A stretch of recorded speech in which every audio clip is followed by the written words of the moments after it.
Olá, seja muito bem-vindo a mais um Fintechs e Novos Investimentos. E hoje nós vamos falar com a pessoa que está fazendo a diferença para esse Brasil.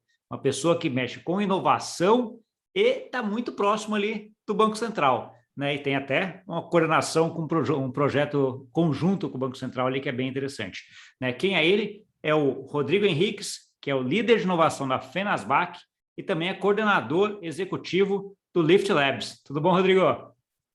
Tudo ótimo, Gustavo. Prazerzão estar aqui. Você sabe que eu te acompanho, vejo tudo.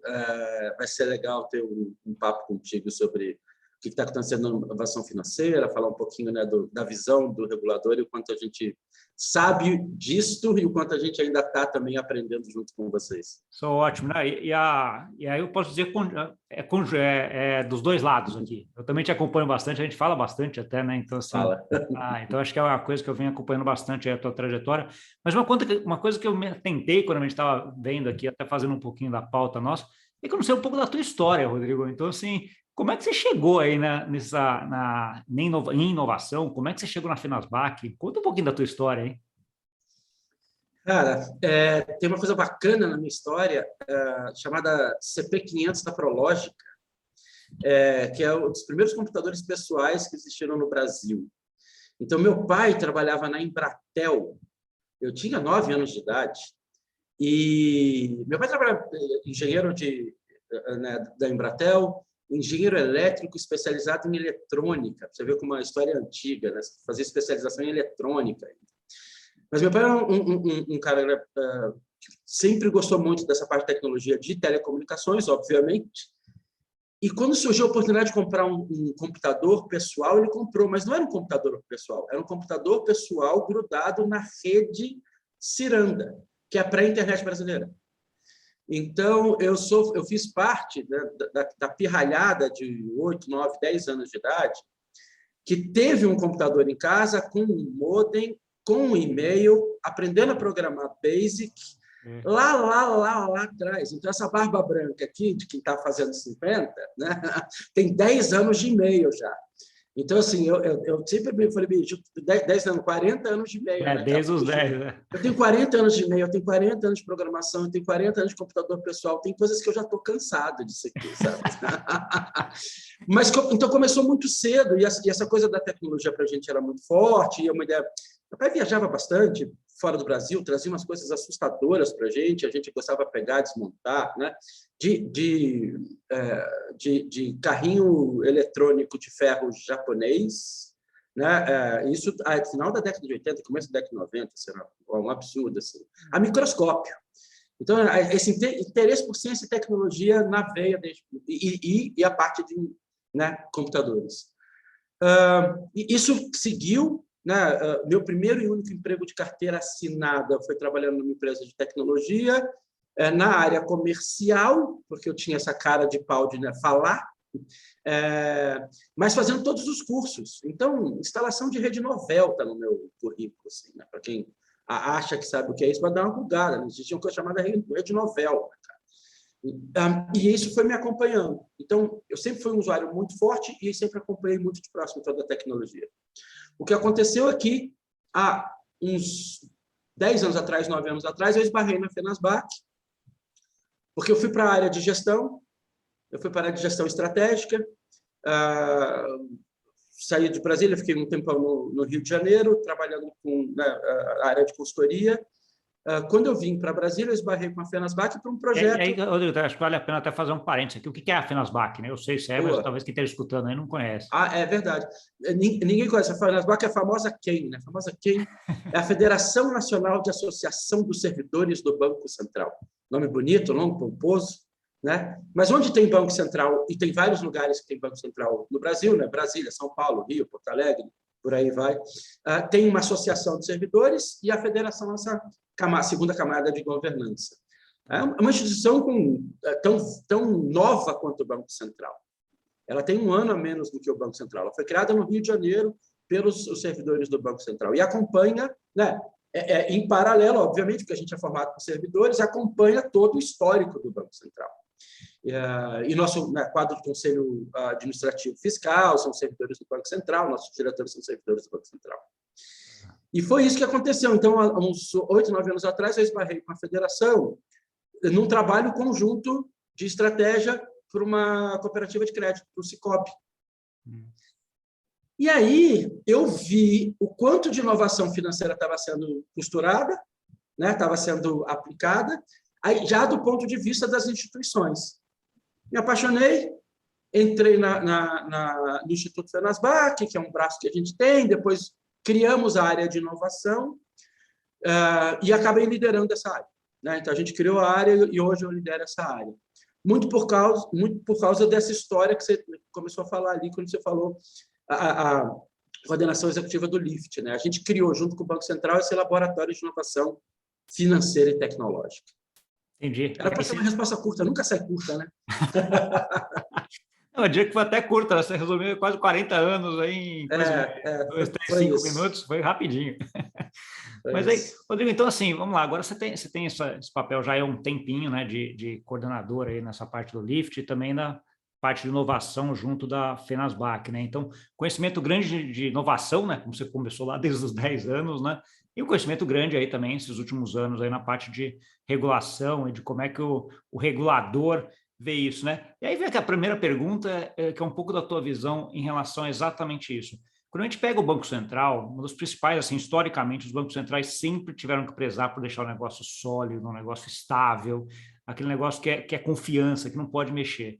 E quando você vê inovação, é quase que o oposto a isso, né? Aquele ambiente aí de mudança, de que você não sabe muito bem o que vai acontecer. Como é que você está vendo essa junção desses dois cenários aqui dentro desses entes regulados, vai? Aí talvez não só Banco Central, acho que você vai falar, provavelmente, tua experiência é muito mais Banco Central, mas eu sei que você tem uma experiência mais ampla que isso também. Eu acho que, na verdade, o papel essencial do regulador não é exatamente gerar estabilidade, mas é gerar o melhor sistema possível para a sociedade. Ele, historicamente, faz isso por estabilidade, né? Porque ser humano, uma das grandes capacidades do ser humano, que nos diferencia da maioria dos animais, é a nossa capacidade de prever futuro e agir baseado nessa previsão de futuro. Então, se você me dá estabilidade, fica fácil agir em relação ao futuro. Né? Se eu sou um agricultor e você me diz quando chove, quando não chove, né, e acontece nos próximos 20 anos, olha que mamata. Né? Fica fácil agir em relação ao futuro. Agora, se você não me der essa estabilidade, né, eu vou ter que usar recursos e correr riscos que talvez eu não precisasse. Eu acho que os reguladores historicamente no mundo, né, para gerar o melhor sistema possível para que a gente vivesse se preparando para o futuro, geraram estabilidade no sistema. Isso não é mais uma possibilidade, ponto. Né? A sociedade ficou complexa o suficiente que eu não consigo mais gerar essa estabilidade e, quando eu tento, eu crio um futuro pior. Quando eu tento gerar uma estabilidade, eu crio um futuro pior para todos. E acho que os reguladores sacaram isso. Né? De alguma forma, os reguladores sacaram isso. Em especial os reguladores financeiros. Né? Em especial por causa de algumas besteiras que foram feitas historicamente, né? Por tentar segurar demais em alguns casos. Ou não participar desde o começo da mudança em outros.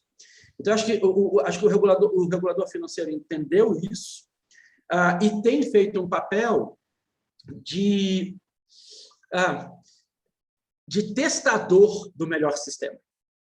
Então, acho que tem uma teoria, né, na verdade, um modelo chamado Kneffing, de modelos de sistemas complexos, adaptativos, isso aqui. Diz assim, você tem um contexto claro, todo mundo sabe o que fazer, tem POP, procedimento operacional padrão, manda ver. Você tem um contexto complicado, chama especialista. Alguém teve que estudar isso durante muito tempo, a resposta não é fácil, não é óbvia, mas num contexto complicado, chama o Gustavo Cunha, ele está aqui há 20 anos no mercado financeiro, cara, esse cara deve saber o que fazer. Num contexto complexo, você tem um monte de especialista que discorda. Eles todos eles têm uma tese, um fundamento, uma teoria, um modelo coerente que dá determinados resultados. E aí, na verdade, o que você tem que fazer é interferir nessa base de testes safe, né? Testes relativamente seguros, entender como o modelo responde, né? E por modelo a gente está falando de sistema financeiro, né? De forma geral nacional, a gente está falando de bolsa, mercado de ações, a gente está falando de sistemas de pagamento, PIX, né? Você viu, o regulador teve que mudar algumas coisas do PIX porque o sistema não respondeu do jeito que ele imaginava. E eu acho que é isso. Eu acho que os reguladores estão, já há algum tempo, entendendo que eles precisam trazer testes, experimentos, que é o processo de inovação, né?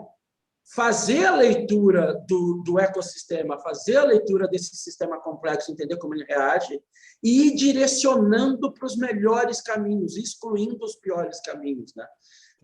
E aí mudou. E aí você vê o nosso Banco Central fazendo isso, você vê a CVM fazendo isso, você vê a SUSEP fazendo isso, né? Todo mundo com sandbox regulatório, né? Nesse exato momento, os três estão com sandbox regulatório do tipo, vem, eu flexibilizo a regulação para você e eu quero entender como isso age no sistema para ver se eu te libero ou não. Entendi. E quando você coloca isso daqui, a gente vê assim, essa parte de inovação aí em Banco Central, CVM, no Brasil especificamente, é uma coisa que, sei lá, publicamente é relativamente nova, né? Então, assim, você tem ali, 2, 3, hoje você tem Pix, Open Bank, Sandbox, tá tudo aí, mas assim, veio tudo. Você vê isso daí como uma coisa que foi de muito curto prazo, foram sementes que foram plantadas, você já está há 10 anos nesse processo, foram sementes que foram sendo plantadas lá e que agora está sendo começada a colher uma mudança de mentalidade. Como é que você vê essa... Eu acho que a ação do regulador, continuando nas metáforas agrícolas, né, a ação do regulador é o pintinho que sai de dentro do ovo, amigo. Você acha que não está acontecendo nada, depois que ele sai, você fica assustado, né? Fica 21 dias ali dentro do ovo, né? Com milhares de transformações, quando você percebe, você fala, nossa, do dia para a noite. Não, está sendo discutido isso há 20 anos, há 10 anos. Então, você tem paper do Banco Central, por exemplo, discutindo a blockchain, que vai fazer quase aniversário de 8 anos, eu acho. Já, né? Então, essas discussões são muito antigas, mas você tem umas coisas muito fortes de inovação no Brasil. Eu passei 10 anos da minha vida no Rio, lá eu tinha, na época, um sogro que tinha uma fintech. Não chamava fintech, mas ele tinha uma fintech. É uma empresa de tecnologia de criptografia e mensageria para o SPB. O SPB é uma revolução. Né? Ainda, mas quando eu lembro até lá atrás que eu falava, quando a SPB deve ter quantos anos? 15 anos já? Talvez mais? Tem. Por aí. A gente está falando 12, 13, eu acho. O começo das mudanças ali. Eu lembro até que eu sempre comentava quando eu falava da parte de sistema financeiro nacional, até quando eu estava diretor de banco lá atrás, que eu falava, cara, o Brasil a gente já tem pagamento de pessoa para pessoa em valor pequeno aqui que você consegue fazer em coisa de horas, né? E coisa que quando você ia ver Estados Unidos, Europa, o negócio demorava anos ainda para fazer, né? Então, assim, foi uma evolução muito grande, né, naquele momento lá, né? Que a mesma coisa que a gente está vendo agora com o Pix, com o Open Bank, você está vendo também. Isso. Quem tem idade suficiente, por exemplo, na área de tecnologia de banco, né? Quando falou vai ter o Pix e todo mundo começou a arrancar cabelo, eu falei assim, eu arranquei cabelo lá no SPB. Agora não tem nem mais cabelo para arrancar, já entendi o que vai acontecer. Né? Não é que eu não arrancaria. Então, você vê o regulador, acho que atuando, o nosso regulador, né, em desenho de infraestrutura e de mercado, né, que no final acaba sendo em comportamento do consumidor, né? No fundo, é no comportamento do consumidor, porque você falou isso, assim. O Brasil, dos primeiros países com o nosso tamanho, com certeza absoluta, né, a ter um sistema de pagamento pessoas muito rápido. Né? A TED foi assustadora. TED é uma coisa assustadora. Assim, né? Americanos devem ter inveja de TED até hoje da gente. Imagina Pix. Então, eu acho que você tem esse histórico e você tem esse histórico conjunto do regulador entender que essas atuações de inovação dele são pró-mercado, são pró-competição. Né? A briga das maquininhas, os mais jovens não têm a mínima ideia do que é isso. Né? Você tem um cartão Visa que só passa na máquina Visa, pior do que Coca-Cola e Pepsi na época, e só tem máquina Visa. Então, você tinha que perguntar no restaurante antes se aceitava o seu cartão. É um conceito hoje completamente absurdo, Faz né? sentido, né? Ninguém nem foi. É, Né? é mais fácil explicar fita cassete e vinil, esse né? negócio do cartão acho que até um pouco mais recente, né? Deve ter talvez uns 10 anos por aí, né? Acho que foi 2010, eu acho. Acho que na verdade 10, é isso. 11 que abriram, né? Isso aí, isso aí. Tem Eu acho aquele que que você começou a ter o uma maquininha que SPB, passava tudo. acho que você está certo. O SPB tem uns 20 anos, o SPB vai à virada, 2001, 2002, e os cartões é ali 12, 13. Né? É uma ideia de 12, 13. Você tinha que perguntar, Mas mas de isso é novo, comum mesmo. Você perguntar, você tem a maquininha do Visa, tem a maquininha do Mastercard, tem que saber qual a maquininha para saber que cartão passava. E olha a evolução. E aí você solta um Pix, né? De um pagamento instantâneo, de uma estrutura aberta, que todas as instituições financeiras podem participar, interoperável, né? Padronizado. Você dá acesso a 700, 800 fintechs, mesmo que de participação indireta, se elas não são SCBs, SLPs, para estar nessa brincadeira de pagamento. Você tem uma coisinha de nada que falta para o Pix, que vai ser resolvida, que é a aproximação. Não, o QR Code está resolvido, mas para QR Code normalmente é sistema. Amigo, se fizer Pix e aproximação, a gente faz o último pulo que a gente tem em sistema de pagamento. E Pix é muito curioso, assim, que você já via. Eu estou aqui em Portugal, acho que a maioria já sabe, mas eu fui aí em agosto até, fiz uma viagem bem legal. Eu fui de Fortaleza até o estado de Tocantins, quando mora meu pai, de carro, quase 2.500 quilômetros. Eu falei, cara, vou testar, vou tentar pagar tudo com Pix. Então, assim, e você já pagava. Assim, é impressionante como eu falei, e não foi só aquele negócio que aconteceu para grandes transações, para os grandes centros urbanos. Não, você ia a cidade pequenininha para tomar lá um açaí. O cara aceitava Pix. Assim, foi muito rápido. Estamos falando de 6 meses, vai, porque o Pix foi novembro do ano passado, né? Agosto tinha 6, 7 meses, né? 8 meses, vai. Então, assim, é muito rápido, né? Assim, o ponto que é um pouco do que você estava falando, quando o regulador traz essa inovação, que é uma coisa de um ambiente bom e que facilita os negócios, facilita as pessoas, a adoção é muito rápida, né? As pessoas pegam, usam, né? E aí o regulador fica com a pecha positiva de inovador. Né? Que bom, porque é isso, porque ele não está tentando criar uma estrutura estável, ele está tentando criar a melhor estrutura. E se nesse momento que a estrutura precisa ser chacoalhada, o regulador vai chacoalhar. A gente não tem esse costume de pensar, e é verdade, né? Mas é porque o mundo não era esse, então o regulador não agia assim. Você tem uma discussão que eu acho muito bacana, dessa troca, né, dessa nossa vida do físico, extremamente física, para uma vida extremamente digital, e o papel do regulador a partir, né, desse espaço do cyberspace, né, onde a gente vive. Onde a gente está aqui agora conversando e onde alguém vai assistir isso aqui 1 ano, 2 anos, 3 anos, 10 anos e vai, né, tirar a prova do que a gente está falando. Nesse processo, o regulador ele atua não exigindo estrutura, não te obrigando a fazer algo, mas criando uma estrutura ou criando algumas regras e dizendo para você, faz o que você quiser. Olha que maravilha o Open Banking brasileiro também, né? Dizendo, olha, eu vou ajudar a coordenar, olhar isso aqui, e o Open Banking vai ser o que vocês fizerem dele. Eu estou garantindo algumas regras básicas, né, do jogo. Né? De novo, padronização, interoperabilidade, né?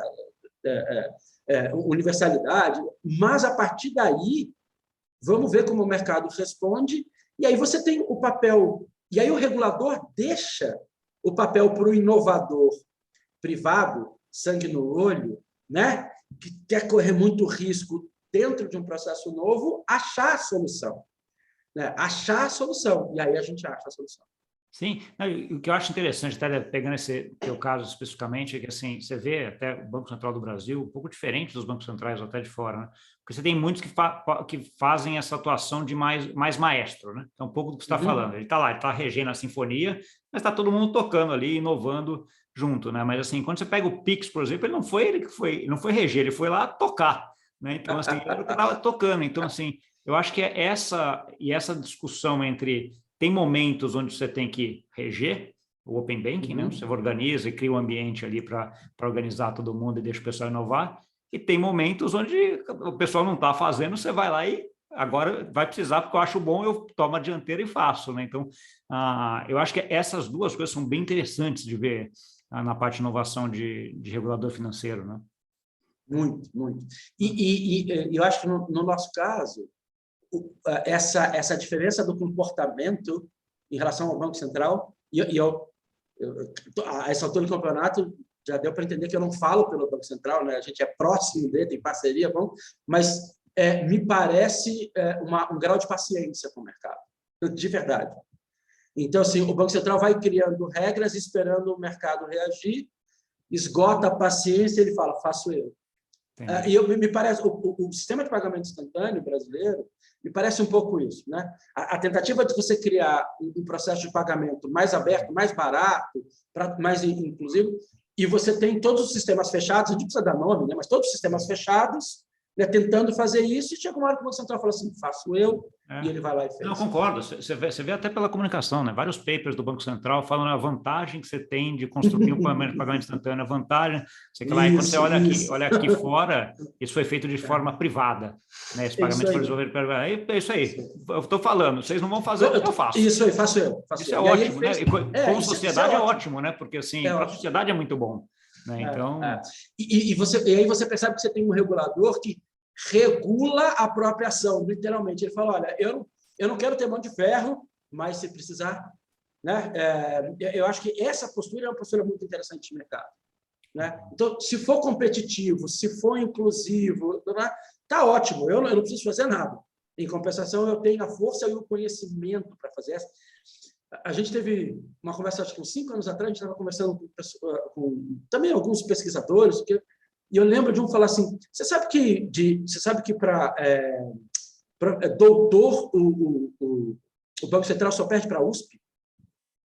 Eu falei, não, ele falou, só perde para a USP, só perde para a USP.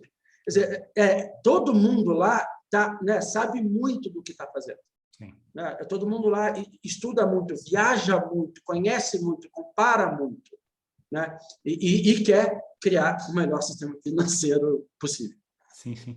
E aí, aproveitando esse gancho com viajar muito e coisa, como é que você vê aí o Brasil, o Banco Central, em relação aos pares dele, nesse quesito mais de inovação? A gente está puxando a fila já, Rodrigo? Acho que a gente tem que separar em categoria, né? A gente não nem é El Salvador, nem China. Né? E aí essa é a brincadeira, dizendo assim, comparado com China, comparado com El Salvador, mas a comparação é justa? Acho que não. Né? Acho que não. Né? A gente não... Porque é isso, as pessoas falam assim, porque é El Salvador, né? Eu falei, amigo, Bahamas, eu falo, jura, Bahamas, El Salvador, né? A complexidade do nosso sistema, o tamanho do nosso país, a diversidade da nossa economia, né? É outro mundo. É outro mundo.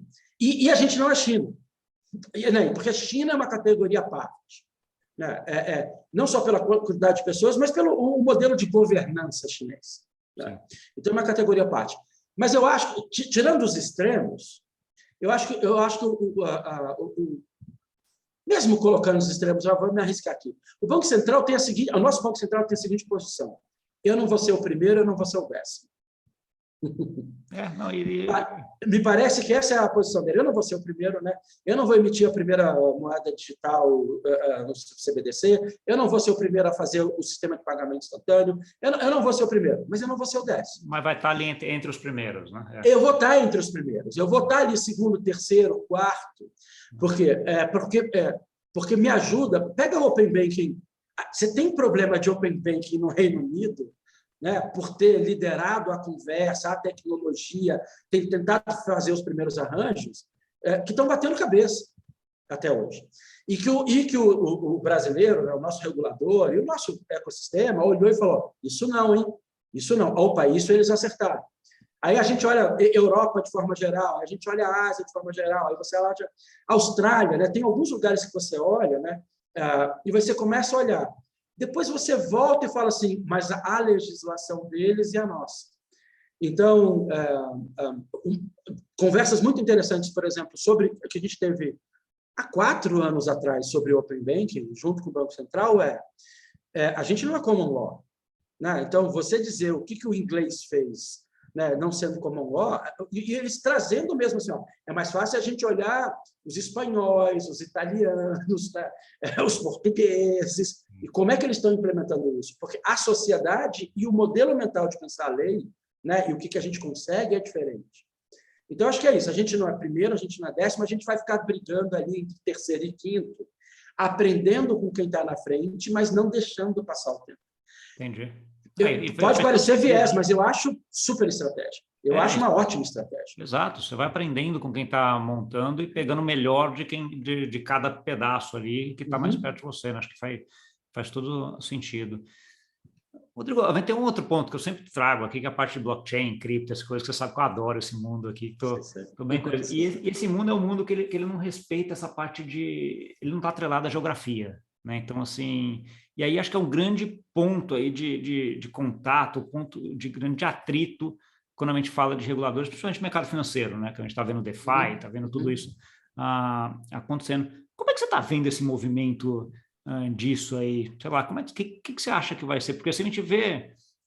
e aí nem falando especificamente do Brasil, acho que eu queria uma visão tua mais geral de como está vindo. Porque a gente vê assim, algumas regulamentações falando isso aqui não dá, tentando fechar tal, algumas meio deixando rolar e vamos ver o que vai dar, né? Então, assim...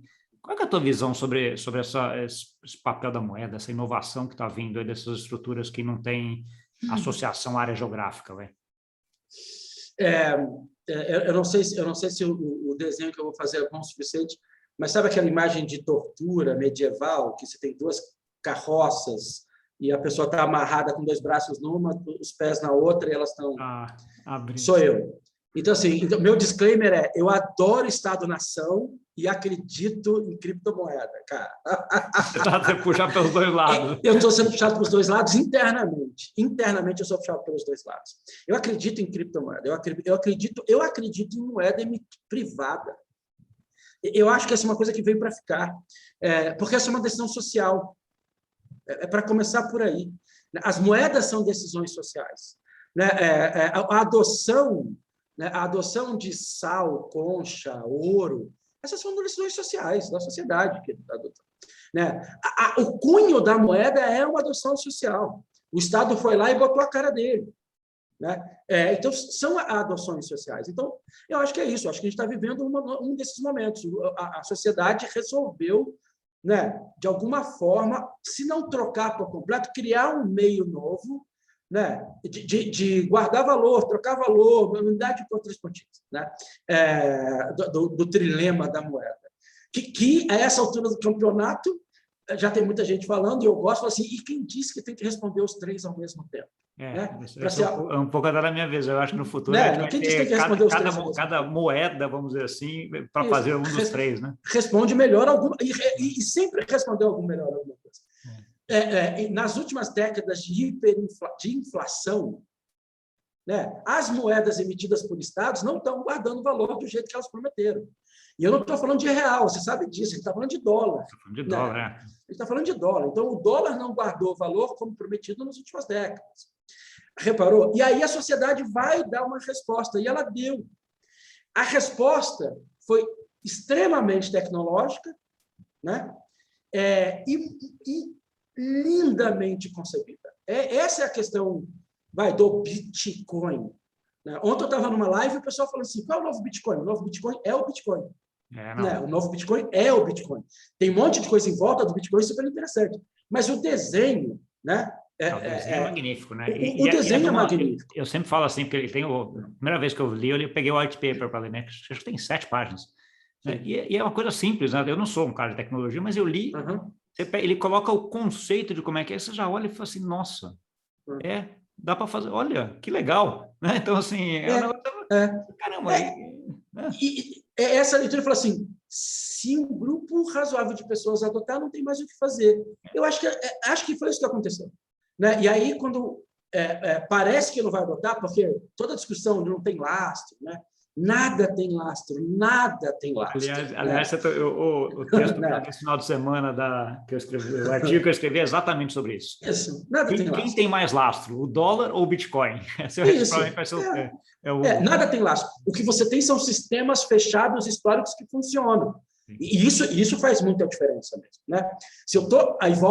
Vamos para o meu lado Estado-nação. Se eu estou no Estado-nação, recolhedor de imposto, e converte esse imposto em benefícios para a sociedade, e ele aceita a própria moeda que ele imprime e não aceita outras, isso é uma vantagem competitiva assustadora, injusta. injusta. Injusta no sentido, né, mais técnico. A sociedade mas concordou a sociedade com isso, de escolheu. certa forma. Né? Isso aí. E aí você faz o closed loop, né? Você fechou o loop. Sim. Então, quem emite a moeda recebe a moeda, você tem que pagar naquela moeda para ter benefício de quem emite a moeda. Sistema fechado, ele está funcionando. Mas, amigo, a atmosfera é um sistema fechado e não tem ninguém reclamando, né? Então, assim, né, deixa ali. Agora, o que eu acho que a gente está querendo, eu acho que os reguladores demoraram a entender de verdade, não a tecnologia, mas demoraram a entender o poder de adoção social, né? Acharam que a sociedade não ia adotar como todo, ia ficar extremamente nichado, num grupo pequeno, que uma hora ia cansar e ia falar, não pegou, não teve valor. Né? O que a gente está vendo é muito pelo contrário, né? Assim, acho que começou a pegar e aí todos até os entes regulados da sociedade começaram a falar, eu tenho que estar lá também, né? Eu tenho que estar lá também. Isso aí. E aí traz, é muito interessante ver a discussão do BIS sobre criptomoeda, né? Nos últimos 2 anos, no último ano tem coisas maravilhosas, né? No último ano tem coisa assim, não, isso não é nada, isso aí não é importante, isso não sei o que lá. 3 meses depois, falou, olha, tem alguma importância em alguns casos específicos. 3 meses depois, dizendo, olha, eu acho que a gente tem que olhar isso com profundidade. 3 meses depois, falou assim, os bancos centrais do mundo atrasaram e não olharam como deveriam. Aí você fala, é a mesma entidade, né, cara? É a mesma entidade. É impressionante, né? Acho que eu sempre boto um marco importante quando a gente está falando de BIS e bancos centrais, que foi aquela iniciativa da Libra do Facebook, né? Acho que até ali estava todo mundo tranquilo. De repente, caramba, tem um Facebook com, sei lá, quase 2,5 bi de clientes, vai emitir uma moeda dele? Caramba, né? Que é isso? Deixa eu dar uma olhada, né? E que aí que você começa a ver uma... Você tem nas gênesis, né, da cripto, você tem algumas coisas interessantes. Obviamente, a crise de 2008 ajudou muito, né? Obrigado, crise de 2008, né? E a sensação de que esse sistema não pode ser confiável de verdade. Impulsiona todos os cypherpunks, não sei o que lá. Você tem uma concepção imaculada do Bitcoin, porque parece isso, né? Porque é tão mitológico, né? Que não existe Satoshi, né? Essa figura uma não aura existe. Ali também. Uma aura, aparece uma concepção imaculada, né? Aparece no meio do caminho. E aí você tem a pandemia nos últimos 2 anos. Todo mundo digitalizado, aceleração. Todo mundo digitalizado, e é o tal do quantitative easing, aquele, né, dinheiro de helicóptero procurando ativo. Procurando ativo, né? O Ray Dalio é um cara bacana, até eu gosto. Né?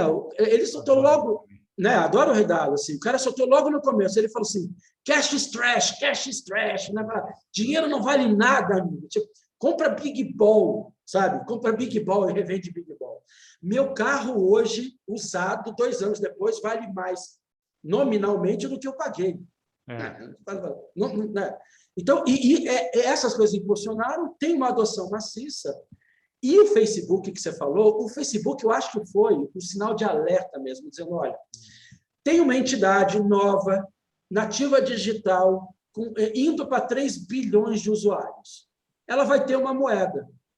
Aí, é nessa hora, né, que todo mundo assusta e fala, opa, ela gostou dessa ideia de criptomoeda, ela vai fazer a dela. E aí você falou, não. 10 mil pessoas, 20 mil pessoas, uma coisa. 3 bilhões, não. 2, 3 bilhões, não. Acho que ali foi, você vê esse negócio do BIS. É um fato interessante que eu sempre comento também, assim, o brasileiro tem muito essa ideia de inflação, né? Essa ideia que você falou do carro, né? Que vale mais nominalmente do que era... Aqui na Europa, esse conceito é muito mais longe das pessoas. É muito engraçado isso. Então, assim, acho que porque é uma economia muito mais estável, né? Então, assim, não teve essa ideia. A gente viveu a inflação, né? Então, assim, talvez as gerações mais novas não, porque o Brasil já está estável há um bom tempo. Mas a gente viveu. Mas o pessoal daqui da nossa idade não viveu a inflação. Né? Então, assim, viveu até a troca de moeda e tudo. Então, assim, mas os sistemas aqui que você tem tanto para investimento quanto para investimento para tomar dinheiro atrelados à inflação, a ajustes à inflação, que são muito menos do que no Brasil, por incrível que pareça. Isso é uma coisa que é curiosa. Mas por quê? Porque a concepção daqui de inflação é mais longínqua. O que para mim pode gerar um problema maior ainda, né? Porque assim, só vão perceber quando começar a doer muito no bolso e nas coisas, né? Mas é uma discussão. Mas é porque acho que é um deslocamento em relação ao tempo, é uma questão de velocidade, né? É. O americano demorou décadas para entender que o dinheiro dele estava desvalorizando. O americano da ponta, né? O cidadão americano, né? Porque demorou décadas, mas quando ele descobriu que demorou décadas, quando ele fez a conta de que ele ganha menos, né, do que a geração anterior, que ganha menos que a geração anterior, que o dinheiro dele compra menos, 3 décadas. A gente descobriu isso em 3 dias, né, em determinado momento. Mais rápido, né? O negócio você receber o salário e ir direto para o supermercado, porque 2 dias depois você compra menos coisa. Né? Exatamente. Agora, de qualquer maneira, acho que isso aconteceu no mundo agora, assim. Com a sobra do dinheiro e com a escassez de movimentação de produto, você percebeu que o dinheiro não valia nada. Né? Ia valer cada vez menos. E ou você botava, ou você consumia, que não estava fácil, e pagando cada vez mais, você procurava ativo. Nesse exato momento, né, você teve uma explosão de todas as criptomoedas, que aí gera estabilidade. Aí essa é a outra coisa de sistema. Né? Agora que você tem muita gente, ela está muito mais estável. Então, eu acho, opiniões, a carroça continua andando, eu estou esticado.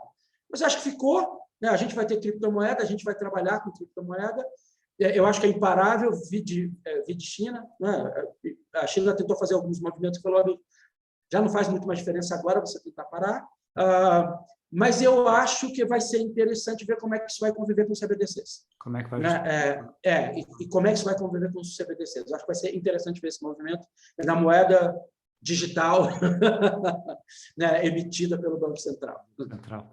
Tá bom. A gente tem um tempo aqui mais ou menos que eu tento aí, eu quero falar do Lift Labs ainda, que senão a gente vai ficar falando desse assunto que a gente adora aí há muito tempo. Conta um pouquinho aí, como é que foi a concepção do Lift Labs, em que estágio está agora e como é que foi um pouco dessa evolução aí dele até agora para a gente, Rodrigo? Acho que tem um pouco a ver também com aquela história de o Banco Central não ser nem o primeiro nem o 10º. Ali em 2017, o Aristides Cavalcanti, que hoje é chefe do escritório de cibersegurança e inovação do Banco Central, fez uma viagem, não só ele, mas algumas outras pessoas fizeram uma viagem para o Reino Unido para entender aquelas 2 cartas que os reguladores estavam usando, né? A carta do Innovation Hub e a carta do Sandbox Regulatório. A carta do Innovation Hub lá chama Fintech Accelerator. Né? A FCA, né, faz um hub de inovação, traz para próximo o inovador financeiro e vê soluções tecnológicas de modelo de negócio. Isso foi em 2017. Eles chegaram no Brasil dizendo, é isso, entendemos, vamos fazer o nosso Fintech Accelerator. Olha que coisa maravilhosa, né? Lembraram da gente. E aí eles lembraram da Fenasbac, chamaram a Fenasbac para conversar, para entender o modelo, e a gente criou o LIFT, que é isso, Laboratório de Inovações Financeiras e Tecnológicas, que é um hub de inovação financeira. Eu até gosto da gente não ter chamado de aceleradora de fintech, porque não é fintech. Não é fintech estrito sensu, é lato sensu, é tecnologia financeira. Então, o LIFT aceita a pessoa física, é o seu CPF que está indo para lá. Mas é o CTO do maior banco privado do Brasil. Meu amigo, é o CPF que a gente quer saber. Então, o LIFT ele tem um processo parecido, muito com a aceleradora, um BET anual, né? Que a gente abre normalmente em fevereiro e março, faz uma análise, a gente todo ano recebe mais de 200 inscrições, fecha com 60 analisadas com profundidade, a gente vai fazendo funil de 20 a gente começa a discutir profundamente, e o bacana do LIFT e do desenho desse hub de inovação junto com o regulador é que não precisa sair ninguém na ponta. O LIFT pode não ter ninguém. Então, se não tiver projeto bom, não entra ninguém. Entendi. Esse ano de 2021, a gente teve 11 projetos que entraram, foi o menor número, mais pela maturidade do laboratório do que pela qualidade dos projetos. Tinham projetos maravilhosos para a edição anterior. Sabe assim, falando, nossa, isso ano passado entrava fácil. Perdeu o timing, não entrou. Então, esse ano a gente teve 11 projetos, mas a gente já chegou a ter 25 projetos que entraram no ano. Nem todo mundo que entra sai. Né? Então, a gente acompanha, faz grupo de acompanhamento ao projeto, que você vai chamar de mentoria do outro lado, a gente chama de gap. 4 meses juntos com os parceiros de tecnologia, AWS, Microsoft, R3 com a parte de corda, Cielo, tem muita gente boa que acompanha a gente nesse processo. Vão me matar, porque eu não falei o nome de todos. Né? E, ao final desse processo de 4 meses, um mês de preparação, 3 meses de aceleração, protótipo funcional e paper. É isso que acontece no final do Lift. Entendi. E a gente tem uma data maravilhosa. Em março do ano seguinte, a gente comemora isso. A gente apresenta tudo isso para a sociedade. Tem um evento em Brasília que, ano passado, foi transmitido, esse ano vai ser transmitido. Mas tem um evento bacana que a gente faz em Brasília para comemorar e mostrar para a sociedade todos os projetos que passaram pelo Lift. Entendi. Aí você passaram, no caso, você fez esses 11, você fez todo esse processo, etc. E como é que chega tem um final, tem uma data? Como é que funciona esse última parte aí? Tem. Na verdade, a gente faz sprint quinzenal, né? Bonitinho, certinho mesmo, sabe? Sprint quinzenal, apresentação de evolução, feedback do grupo de acompanhamento de projeto. Você tem servidores do Banco Central nesse grupo, você tem os nossos colaboradores aqui da FENASBAT acompanhando. A campeã de acompanhamento é nossa, desculpa, Banco Central, ela chama Daniela Teixeira, né? Aniversário dela hoje. Parabéns para ela. Parabéns para ela, assim. Ela acompanha mais projeto que todo mundo. Uma vez por mês tem uma entrega dura, né? Então, de 2 em 2 entregas, né, de quinzenais, a mensal, uma entrega dura. Nessa entrega, o projeto pode sair. Se ele não entrega, né, o modelo de... o caso de uso. No primeiro mês, você não tem clareza do caso de uso, não faz sentido, saiu. No segundo mês, não tem a primeira versão do protótipo. Então, no terceiro mês de aceleração mesmo, porque tem um mês de preparação, se o protótipo não está funcional e o paper não está pronto e coerente, não terminou. Não vai. Você pode sair em qualquer fase, mas não terminou. Esse ano, a gente, de 11, saíram 10. Um não conseguiu. Esse ano, um acabou não conseguindo fazer o processo inteiro. Tá bom. E aí, o mercado fica sabendo disso, essa é uma coisa muito legal, o mercado fica sabendo quem entrou, quem está, quem saiu, e o mercado reconhece isso, né? Então, os projetos que entram no Lift, se a gente fosse uma aceleradora, a gente teria uma taxa de quase 30% de investimento durante ou pós a aceleração. Sucesso depois. Que show. Porque o mercado reconhece, primeiro, que a gente é duro o suficiente como uma aceleradora, metodologicamente, e depois que quem estava lá era o regulador, que em algum momento disse mesmo para você: você se preocupou com a regulação tal, com o meu comunicado número tal, especificamente esse parágrafo? Então, você aprende a entender regulação, e não é que você está fora da regulação, eventualmente. É que você não deixou claro, né? Teu modelo ainda não deixa se você está levando isso em conta. Então, a maturidade regulatória para os projetos sai muito maior, e todo mundo ganha. Abaixa o risco regulatório do projeto, abaixa o risco tecnológico e de modelo do regulador, porque ele viu nascendo. Entendi. Então, sobre ele tem um projeto, mas ele tem data para começar e terminar. E acaba. 4 meses rodando com a gente, tá bom. E acaba. E aí acaba, daí, obviamente, vocês aprenderam bastante com eles aprenderam bastante com vocês e segue a vida e segue o jogo. E essa é a beleza. Fala assim, e agora? E agora nada. Todo mundo aprendeu, todo mundo vai para casa. Não, mas o Banco Central vai falar o quê? O Banco Central não vai falar nada. Você está num sandbox tecnológico, você não está num sandbox regulatório. Todo mundo aprendeu, todo mundo está feliz, né? Isso é bacana, assim. E é por isso, inclusive, que o Banco Central, em vários momentos, aceitou coisas que falam assim, mas a gente tem regulação que é contra isso. Isso aqui não é regulatório, isso aqui é tecnológico. Vamos ver como é que ele dá solução no modelo do negócio e na tecnologia para algo que agora a gente é contra. Entendi. Entendeu? E essa é a beleza, né, do regulador aprender cedo. Qual é o passo seguinte depois do Lift? Sandbox regulatório. Se você acha que você ainda tem uma questão, você tem questão regulatória, aplica para o sandbox regulatório. Vê se o Banco Central vai flexibilizar a regulação para você. Esse a gente não coordena, né?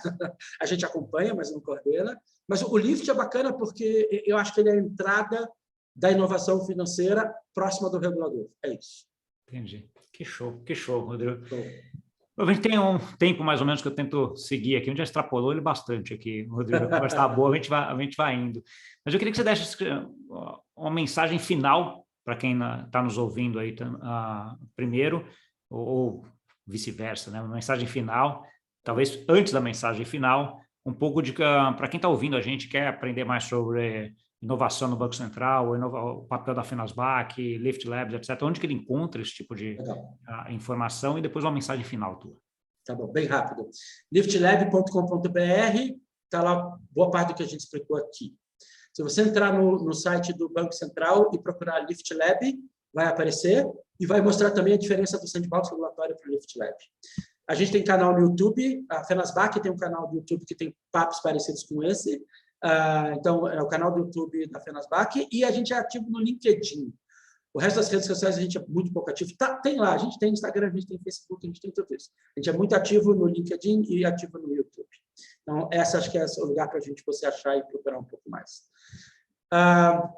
Mensagem final, eu acho que tem assim, quando você estiver ouvindo isso, a gente vai ter soltado o Laboratório de Inovação Financeira para o Real Digital.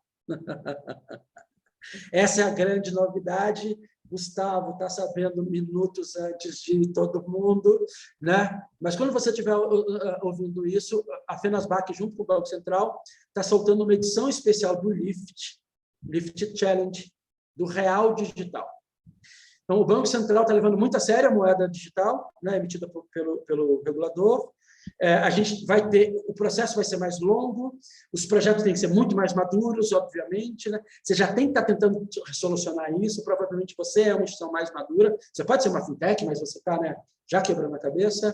A aceleração, o acompanhamento é mais longo, a seleção é mais difícil, o acompanhamento é mais longo, ela vai durar um ano inteiro. Então, 2022 vai ser isso. Então, a gente vai ter 2 lifts, um lift especial de Real Digital e o lift de todo santo ano maravilhoso. Se você está mexendo com moeda digital, né, e entende qual vai ser o papel do regulador, DVP, né, que o regulador está muito interessado, interoperabilidade, que o regulador está muito interessado, qual é a questão de governança, né, por trás dessas moedas, o regulador está muito interessado, talvez seu projeto seja selecionado. Então, acho que é isso, acho que é uma ideia de futuro, de continuidade, de evolução, né, da Fenasbac e desse acompanhamento da Fenasbac, mas do órgão regulador do Banco Central, que não está parado. Pô, que espetacular, acho que não podia encerrar do jeito melhor, fiquei mega feliz aqui. Rodrigo, eu acho assim, sabe que eu sou fã desses projetos que vocês estão fazendo, acho que estão fazendo aí, mudando o Brasil, né, para o bem, mudando para todo mundo, acho que é muito legal. E acho que Real Digital está nessa esteira, na minha visão, né? Assim, a moeda digital do Banco Central é uma coisa que eu estudo bastante e vejo que tem coisas muito boas sendo feitas. E quando você vê que, ok, vocês estão falando, estão botando iniciativa, agora estão botando mais um projeto aí de trazer gente para discutir junto com vocês aí, espetacular, cara, espetacular. Parabéns aí pelo teu trabalho. Acho que você é um dos caras que está fazendo um negócio para criar um Brasil muito melhor para frente. Isso aí merece ser colocado. O nosso esforço aqui da federação é esse, é isso que a gente acredita. E, Gustavo, eu tenho certeza que você vai estar nesses projetos de uma forma ou de outra. A gente vai gostar de continuar essa conversa assim que sair. Você é um cara que a gente sabe que sabe muito, estuda muito, tem umas referências, né, muito importantes. Eu aprendo com você, eu peço cola direto, Gustavo me manda material direto. Quando eu quero pegar uma coisa que eu fiquei para trás, eu pergunto para o Gustavo o que eu tenho que ler, ele me manda, eu leio, passo mal, que tem umas coisas muito boas. E obrigado pela oportunidade, a gente vai ter muita chance de conversar. Eu que agradeço, obrigado aí por ter trazido, por essa conversa que foi espetacular. Tem que acabar porque tem que acabar mesmo, porque senão vai ficar com as 2 horas. Você vai ter que editar, vai ter que tomar uma coisa cortada, vai lá. Obrigado, boa, cara. Tá bom, valeu. Para você que nos viu, muito obrigado pela audiência, conteúdo aqui de primeira, de um brasileiro que está fazendo um negócio muito legal para todos, inovação junto aí a regulador, junto a regulador financeiro, com uma visão aí esplêndida em termos de inovação aí, trazendo coisas muito legais e colocando a mão na massa lá para ajudar também, né? Gostou? Não esquece de compartilhar com aquele amigo e amiga que gosta desse assunto, dá o like aqui embaixo e até semana que vem. Tchau, tchau.